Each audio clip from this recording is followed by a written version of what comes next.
Hai semua, mari yuk kita mengenal planning lebih dalam. What is planning? Sebelum mulai video, kenalan dulu yuk. Kami dari kelompok 9 yang terdiri dari Putri Dia Permatasari, Nur Fariha Badriah, Muhammad Indra, Yulianti, Permaisuri, dan Yunanda Misrawati. Untuk mencapai sebuah puncak, kamu harus menyiapkan suatu planning atau perencanaan yang benar-benar matang, karena 50% keberhasilan adalah sebuah planning. Planning itu apa sih? Planning atau proses perencanaan dalam fungsi manajemen adalah tentang bagaimana perusahaan menetapkan tujuan lengkap dengan cara dan strategi untuk mencapainya.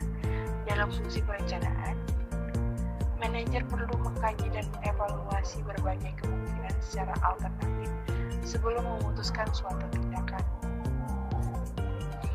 Perencanaan merupakan kegiatan merancang tujuan dan program-program yang tepat untuk mencapai tujuan suatu usaha dan bisnis dengan melakukan perencanaan yang matang dan dengan segala pertimbangan proses perencanaan yang jauh lebih efektif, serta perlu mengkaji dan mengevaluasi berbagai kemungkinan rencana alternatif.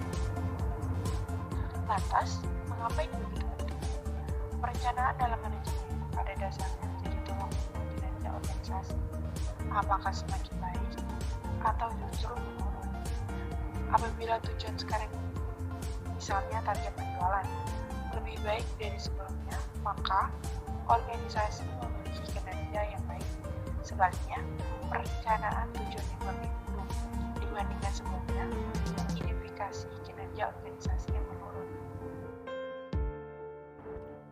Nah, jadi intinya proses perencanaan yang baik itu bisa berlangsung secara sukses jika tim atau organisasi mampu bekerja sesuai dengan apa yang telah direncanakan.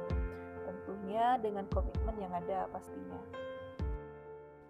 Menurut Robbins dan Chowder, perencanaan tersebut ada dua macam bentuknya, yaitu yang pertama, perencanaan formal.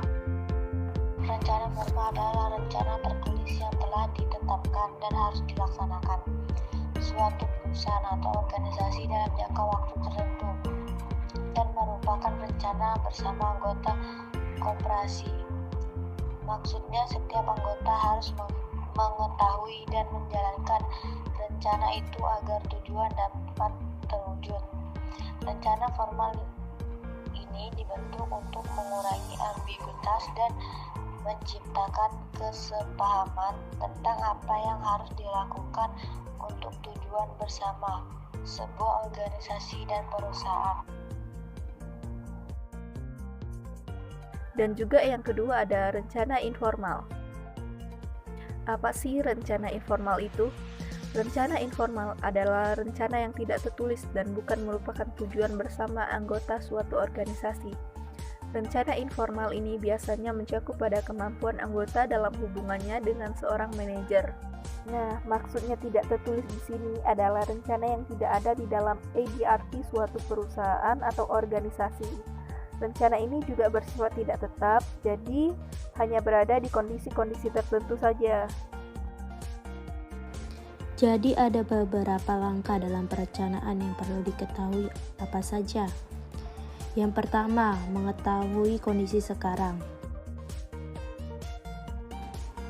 Perencanaan harus didasarkan pada kondisi real organisasi, seperti pencapaian sebelumnya, kemampuan sumber daya, dan posisi keuangan. Kondisi ini menjadi tolak ukur matang tidaknya suatu perencanaan. Sebagai contoh, rencana pembukaan cabang baru di suatu perusahaan bumbu masak didukung oleh kesiapan kantor SDM dan anggaran operasional.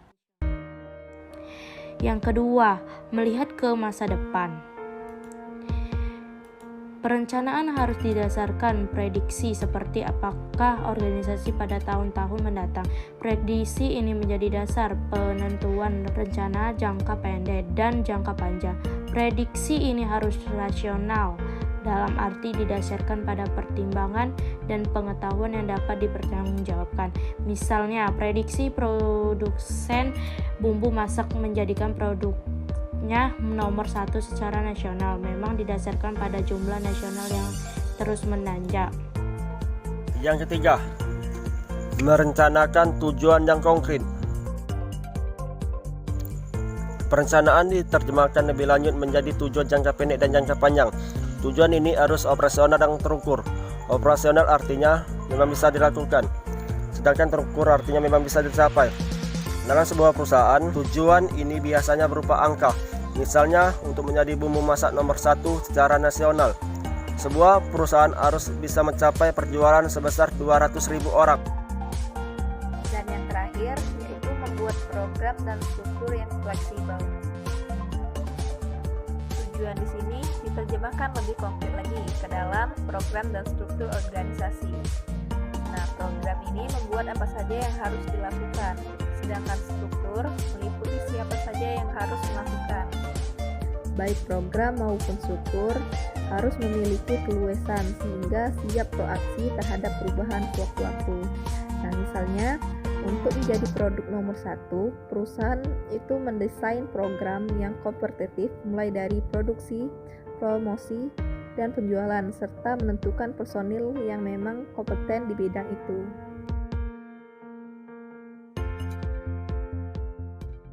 Created using Powtoon.